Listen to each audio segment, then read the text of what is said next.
do divulgador espírita Reinaldo Leite. Desta vez, iremos falar sobre o sentido da vida. Reinaldo Leite é paulista, advogado na área do direito de família, membro fundador da Casa Espírita Paz e Amor em Jesus, divulgador da doutrina há mais de 38 anos, fazendo palestras no exterior e no Brasil, já com 12 livros psicografados junto com diversos espíritos, e integra a equipe do programa de rádio da Rádio Boa Nova, Evoluir. Reinaldo, com a chegada do terceiro milênio, houve uma onda da mídia em torno da reavaliação de como tem se comportado o progresso da civilização dentro desses 3.000 anos que nós estamos vivendo. E o que a gente percebe é que as pessoas, dentro dessa onda, começaram a reavaliar suas próprias vidas. Você concorda com isso?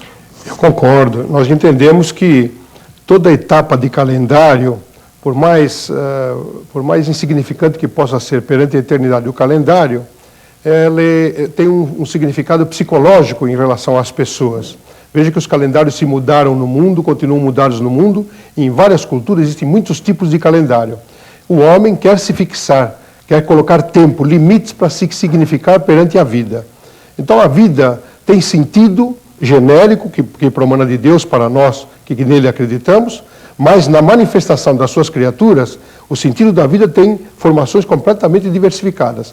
Então nós concordamos que o terceiro milênio, aí chegando agora, a partir do primeiro minuto do ano 2001, que vai começar o terceiro milênio, no calendário gregoriano, claro que está criando já uma psicosfera emocional muito grande, onde as pessoas se estimulam e fazem planos para muitas coisas em relação ao campo da felicidade, que é a meta de todas as pessoas, excetuadas aquelas que ainda não entenderam o sentido da própria vida. Por que as pessoas estão tão em crise consigo mesmas?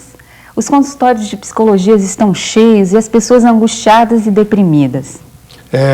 Um sábio da antiguidade, chamado Sócrates, criou ao seu tempo uma filosofia chamada maiêutica, que é a filosofia do eu para comigo mesmo. E onde ele foi buscar a ideia dessa maiêutica? Certa ocasião foi consultar um oráculo em Delfos, que era a cidade mais famosa, e o oráculo era representado por uma jovem de seus 20 anos, muito magra, esquálida, mas que tinha uma sintonia superior muito grande. E quando ele se aproximou desse oráculo de Delfos, ele se deparou com duas placas. Os filósofos, os estudiosos de Sócrates, dizem que ele se deparou com uma placa e uma determinada frase. Mas isso não é verdade. Ele se deparou com duas placas, com duas frases. A primeira frase, em grego, dizia gnoxi autem, que o latim transformou para noscite ipsum. E em bom português quer dizer conhece-te a ti mesmo.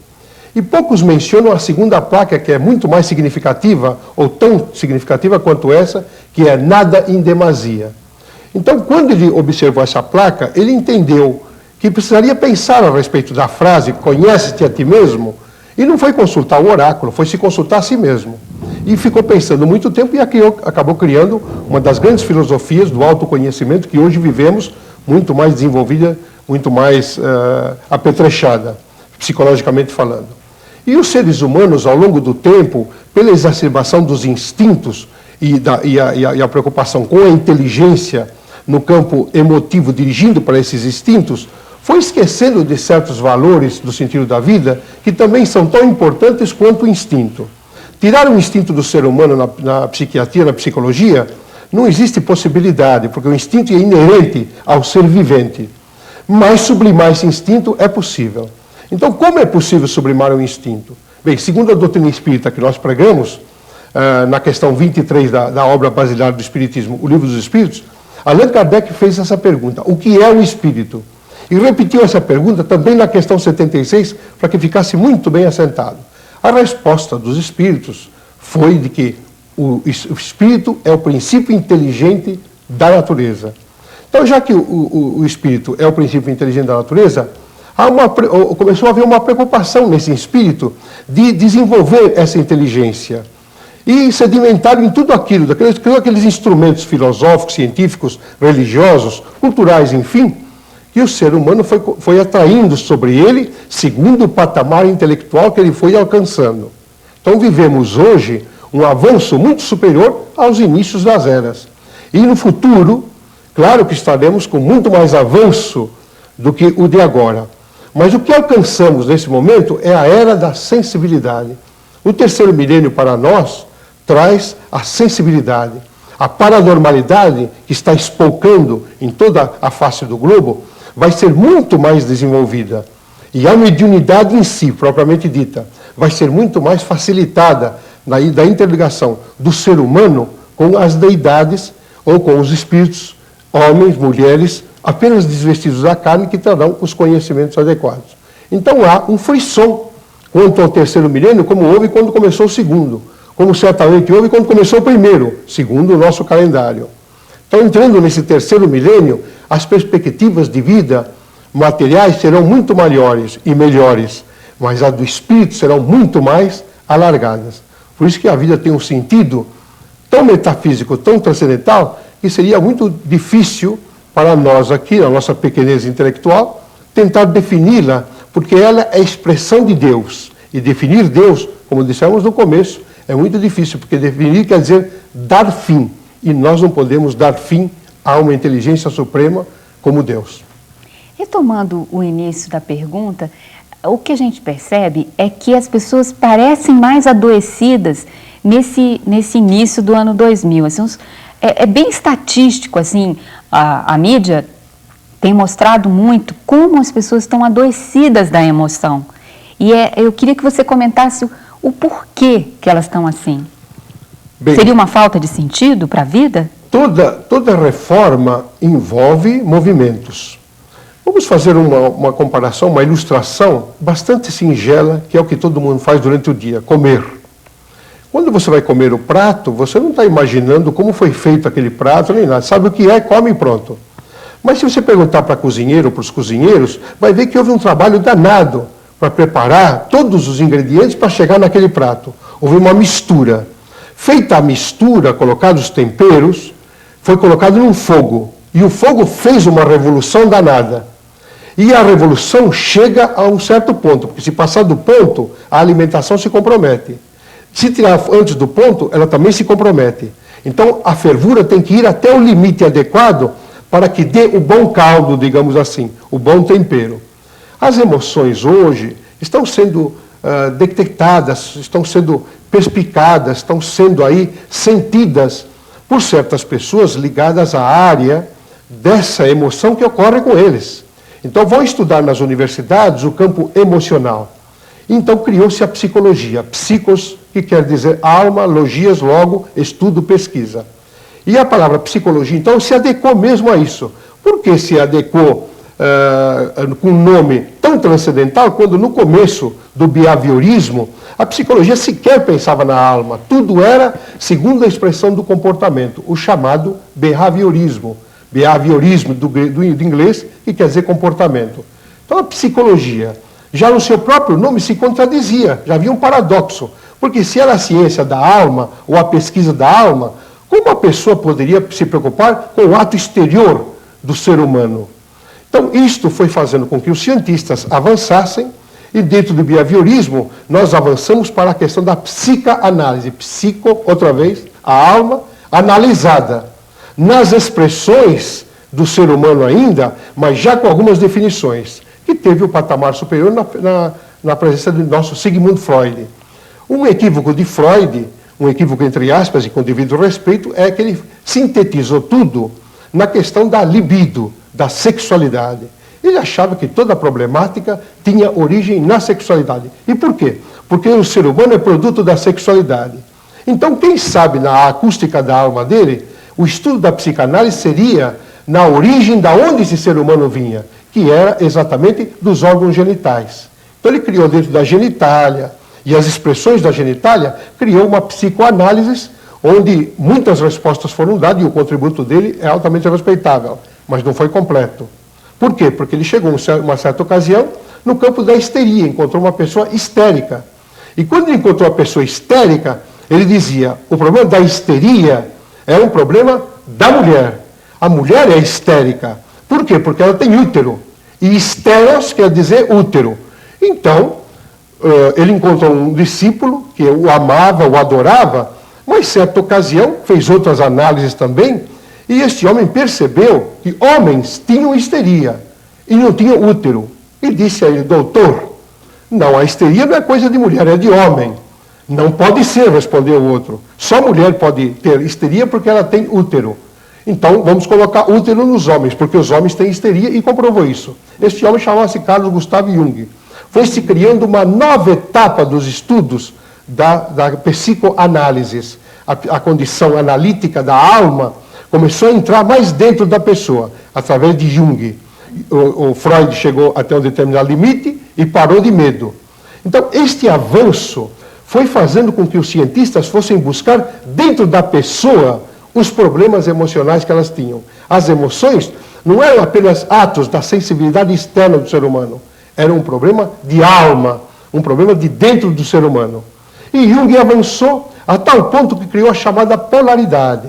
Ele chegou nesses estudos por quê? Porque quando a pessoa exagerava uma coisa, em busca de uma coisa, querer uma coisa, criando aquela história da expectativa, ele criava ao mesmo tempo também uma sombra, pela decepção que tinha de não ter alcançado aquilo que ele expectava.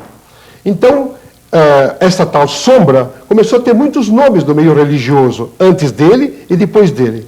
Os demônios, que a palavra vem do grego daimon, daimonion, que quer dizer espírito guia, protetor, espírito familiar, e que naturalmente com a mudança religiosa trazida por Constantino, quando albergou o catolicismo para ele colocou a palavra demônio como um ser à parte, um ser negativo, um ser maléfico. Era a sombra que Jung ia encontrar depois. Tem muitos nomes nos meios religiosos, nós temos que sintetizar, porque a entrevista não vai tão longe. E chegamos no Espiritismo, onde Allan Kardec deu o nome de obsessão, que quer dizer sitiação, uma problemática emocional que a pessoa possa ter através de uma entidade desencarnada problemática que a odeia e pode levá-la a um báratro emocional, ou a própria pessoa se auto-obsediar. Os psicanalíticos avançaram mais nesses estudos e criou-se a humanística com Roger. Roger chegou e percebeu que as emoções tinham tudo aquilo que havia sido estudado e havia alguma coisa a mais. Momentos de emoção de humanidade. O ser começou a ficar humano perante esses estudos. A humanística foi tão limitada quanto as outras. E essas três jungidas vieram à quarta força que vivemos hoje. Então a sua pergunta vem muito bem a calhar, porque nós estamos vivendo a quarta força da Terra, da psicologia, chamada a força transpessoal. Transcende a pessoa. A transpessoalidade chegou para poder falar a respeito do cérebro. O homem já não era apenas um ato exterior de emoções, mas era um ser que pensava, e o cérebro seria o centro de tudo. A transpessoalidade avançou nisso e disse, não é o cérebro, é alguma coisa chamada mente. E a mente dirige o cérebro. Como é essa mente? Ninguém sabia. Então, criou-se muitas definições para não chegar a lugar algum. A única doutrina na Terra que chegou a uma definição disso foi a doutrina espírita. Porque aquilo que se chama alma, se chama sombra, se chamam registros atávicos, personagens na neurolinguística, nós chamamos espírito. Somos espíritos que marchamos por longas etapas da evolução, chamada reencarnação, palingenesei do grego, muitas vidas, e dentro dessas muitas vidas, nós registramos muitos conhecimentos. E esses conhecimentos vão ficando arquivados em nós, e de vez em quando, conforme o nosso estado emocional, nós, instintivamente, trazemos do nosso inconsciente profundo, palavra usada por Freud, o registro daquele momento, e fazemos recordações e temos atitudes. Então você fala e me pergunta, por que motivo os consultórios de psiquiatria, de psicologia, as igrejas, os templos aí de toda a gama, estão apinhados de gente, e os centros espíritas também, fazendo indagações. Quem sou eu? O que eu estou fazendo aqui? E para onde meus passos me conduzirão? Essas são perguntas que foram feitas pelos próprios espíritos, que abagajaram em respostas em 1019 questões, catalogadas em 4 livros, sintetizados num apenas único, e chamaram o Livro dos Espíritos, que somos nós mesmos. A propósito do que você comentou, Será que você poderia falar para a gente brevemente quem somos nós, de onde nós viemos, o que nós estamos fazendo aqui e para onde nós vamos? Espiritualmente, nós aprendemos que fomos criados por Deus. Somos uma criação divina, somos uma emanação do hálito divino, do hausto de Deus. E temos, então, a imagem e semelhança dele espiritualmente falando. E o homem, com o tempo, confundiu que era imagem física. Não, porque Deus não é físico, nem é homem e nem mulher. Ele é o ser, suprema inteligência do universo, causa primária de todas as coisas, causa cáusica de todas as coisas. Definir acima disso ou fora disso é perder tempo, devagar e não chegar a nada. Dele nós temos a expressão divina, que somos espíritos. E porque somos espíritos, ele então nos colocou um princípio latente chamado psiquismo. E este psiquismo foi nos atraindo na grande marcha evolutiva, que alguns aceitam, outros não aceitam. Por que não aceitam? Porque acham que sabem tudo. Tem aquele fenômeno chamado sofomania. Mas nós, os espíritas que estudamos, percebemos com Leon Denis e depois com Emmanuel, Leon Denis, um grande estudioso ao tempo de Kardec, o codificador da doutrina espírita, e Emmanuel, um espírito que é muito falado hoje, porque ele é o protetor de Chico Xavier, dizem mais ou menos com palavras diversas a mesma coisa. O psiquismo dorme no mineral, entresonha no vegetal, movimenta-se no animal e acorda no homem. A quarta força da natureza seria o reino hominal. Até outro dia eram apenas três: o reino mineral, vegetal e animal. Hoje não, temos o quarto elemento chamado hominal, que se destacou na natureza pelo próprio princípio inteligente de que ele é albergado. Mas Deus fez uma sabedoria. Deu a esse psiquismo uma criação simples e ignorante, para que o ser, pelo seu avanço natural e seu esforço, fosse alcançando os patamares para poder entender uma frase lapidar do nosso mentor maior, que é Jesus Cristo, para nós os cristãos, modelo e guia, que dizia: conhecereis a verdade, ides conhecendo a verdade, e a verdade vos libertará. Pelo esforço da minha verdade hoje, eu não sou o mesmo homem de ontem. E certamente com o esforço de hoje, não serei o mesmo homem de amanhã. Então quem sou eu? Um espírito criado, um princípio inteligente, um ser que pensa. Doutrina cartesiana. René Descartes levou uma semana, segundo os seus biógrafos, para poder chegar a essa conclusão. Penso, cogito, logo existo, ergo sum, eu sou. Então ele chegou a essa conclusão que os espíritos já haviam chegado há muito tempo. Então eu sou um ser inteligente, com todo um patamar, uma gama de encontrar respostas daquilo que me importam no avanço de uma lei chamada lei de progresso, em que numa única encarnação física, numa única roupagem, eu não lograrei, porque a sabedoria de Deus é algo muito mais profundo. Então ele me deu a chance de que da minha ignorância, o meu psiquismo, fosse se sublimando no mineral, onde eu dormi durante muito tempo. Quanto tempo? O que é o tempo? 24 horas, 12 horas, 1 minuto, 1 segundo? O tempo não tem tempo para poder se explicar. Dormindo no mineral, eu fui avançando nas etapas e cheguei no vegetal. O vegetal é algo que dorme, tem um psiquismo que dorme e vive na instintividade. Para apenas dar um exemplo mais rápido na botânica, existem uns vegetais no fundo do mar, na profundeza do mar, que sabem a palavra entre aspas, que chegou o momento de procriar. Quando isto ocorre, eles precisam do sol para poder trocar os pólens. Sem o sol não há condições de eles fazerem nada. Eles vivem na água. Sobem automaticamente e vão em busca da superfície do sol. E quando chega a sua cabeça, chega fora da água, o ser macho vegetal sente a mesma coisa e faz a mesma trajetória. E vai para o sol. E espera no sol aquele fenômeno chamado heliotropismo, ou seja, uma mimetização solar. Já imbuídos de água, esta água dá uma secada, porque eles precisam de certa quantidade quente e seca do sol. O sol seca sem dissecá-los. E estes dois seres, que têm psiquismo, esperam que o vento chegue e sabem que ele vem naquela hora. O vento vem, movimenta o vegetal macho, que emite o pólen e joga sobre o vegetal fêmea. O vegetal fêmea alberga aquele pólen, incrusta esse pólen dentro das suas fímbrias e ambos voltam para as profundezas do mar e o ser fêmea cresce a nova vegetação e tudo segue na marcha de Deus.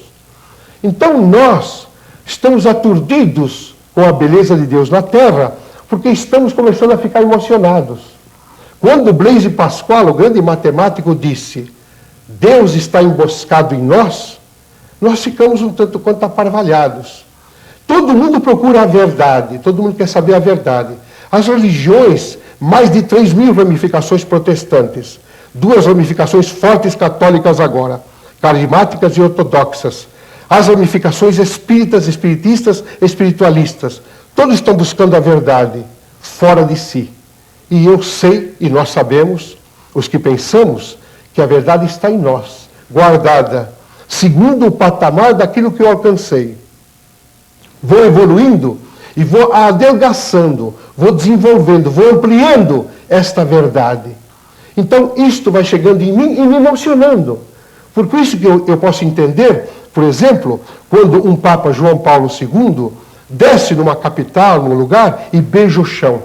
Eu posso entender quando um babalorixá de Umbanda, envolvido com as suas roupagens, ele se prostra perante o congá, o altar, que representa para ele a deidade. Eu posso compreender a emoção de um pastor protestante quando se inflama para falar dos rigores, dos registros, daquilo que está retratado na Bíblia. E posso naturalmente sentir tudo mais em torno de mim quando a pessoa faz com aquilo que se chama-se sensibilidade. É tão profundo isso que tão pouca gente entende, a não ser aquelas que atingiram o patamar da sensibilidade. Então o terceiro milênio vem aí para deixar o homem e a mulher, o ser vivente, a criação com a criatura, cada vez mais entendendo-se através do seu próprio mundo de relação pelas emoções. Por isso que elas fervem e os laboratórios ficam aturdidos, porque os registros do ontem vêm hoje eu sou uma pessoa e estou vivendo no ontem, e o que acontece? Vou buscar alguém que me explique. E quando a religião não explica, o psicólogo faz um esforço para explicar. Bom, a propósito das emoções, você falou da afetividade, o que você me diz das pessoas que colocam totalmente as suas vidas em função ou do trabalho ou de uma relação afetiva? Allan Kardec perguntou aos espíritos, por que eu devo trabalhar? E aí a recordação é de Jesus, meu pai trabalha, eu também trabalho. Faz parte da lei do progresso. Me dar as coisas de graça é muito bom, mas eu teria um sentimento muito melhor quando eu conquisto pelo trabalho. Então as pessoas estão chegando na emoção. E quando chegam na emoção, como não sabem administrá-la, criam aquela coisa chamada posse. O homem, quando ama a mulher apaixonadamente, ele chama isso de amor, o que na psicologia moderna não é amor, é paixão.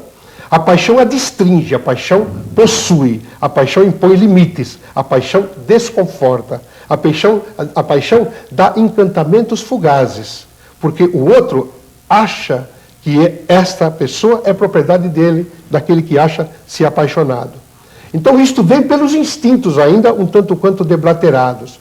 Começa, o homem olha a mulher pelo material que ela apresenta, pelo corpo e as aptidões que mexem na fímbria dele, e nem toda mulher mexe. E a mulher também olha o homem e olha o material. A gente olha a mercadoria com o devido respeito. E analisa e avalia. O sentimento aproxima. E quando há a comunicação, com o olhar, com o aperto de mão, fala-se muita coisa em silêncio. Depois vem a fala. E a fala, então, adelgaça, amplia esta sensação. Se não chegar o amor, é certo que esse devaneio vai terminar logo e o aparteamento virá. É a grande verdade das separações hoje, no direito de família, as pessoas que começam uma relação e terminam. Como fazer o ser humano na emoção para poder chegar mais perto? Instintivo que é, ele encontrou uma saída, chamada sexualidade, que aturdiu Sigmund Freud. Ele está fazendo uma coisa nova, e os cientistas do ontem já se preocupavam com isso. E através da libido, ele acha que pode chegar à conquista. A mulher que não queria ficar para trás, evoluiu, algumas até está passando o homem, e o que acontece? Exacerbou esta libido para conseguir coisas que quer. Homem e mulher, então, acham que são libido, Mas, de repente, eles veem que saem do interlóquio emocional, libídico, com perguntas a fazer, insatisfações que não chegam a nada. Começa o raciocínio. Então, o amor foi avançando de tal sorte e modo que da paixão ele foi fazendo uma diminuição e criou-se aquilo que Platão fazia. Porque tinha os problemas particulares dele, que a história não conta, mas a espiritualidade me diz, e não é o caso aqui, e criou-se o amor chamado platônico, aquele que não precisa tocar, que só no olhar eu já me satisfaço, outro patamar da emoção. Como você vê, a emoção tem diversidades tais e tão profundas, tão variadas e grandes, que nós temos que entregar a nossa mente àquilo que o Cristo dizia: não julgueis, para não ser julgados, não meçais, para não ser medidos, porque como me julgados ou como medides, sereis julgados e medidos. Então nós, os espíritas, aprendemos a não julgar, mas aprendemos a avaliar. E fazemos avaliações das emoções, sempre entendendo que a sabedoria divina não criou duas pessoas iguais. Podem fazer um clone de Reinaldo, mas nunca farão um outro Reinaldo. Eu poderia ter, a minha mãe poderia me ter, eu sou filho único, poderia me ter um irmão gêmeo, a mesma cara, o mesmo jeito, mas ele não seria emocionalmente igual a mim. Por isso que as emoções hoje, no terceiro milênio, estão sendo alvo de todos os pesquisadores do mundo, sejam religiosos, filósofos, materialistas, não importa. As emoções é que vão nos levar ao encontro da verdade e, emocionados, nós entenderemos a vida no seu próprio sentido, que é muito divino, é tão encantador, tão sedutor, que muitas vezes nós não precisamos falar a Deus como falamos, não precisamos nos dirigir às entidades superiores. A lágrima já diz, o sorriso já diz: eu estou com a voz embargada, não posso falar. Mas o outro que está ouvindo sabe, ou chega perto daquilo que ele está sentindo. Eis o sentido da vida. Reinaldo Momento Espírita agradece a sua presença mais uma vez. E nós agradecemos também ao apoio da Promove e ao Grupo de Divulgação da Doutrina Espírita, GRUD, que possibilitou a vinda do Reinaldo ao Momento Espírita. Obrigada.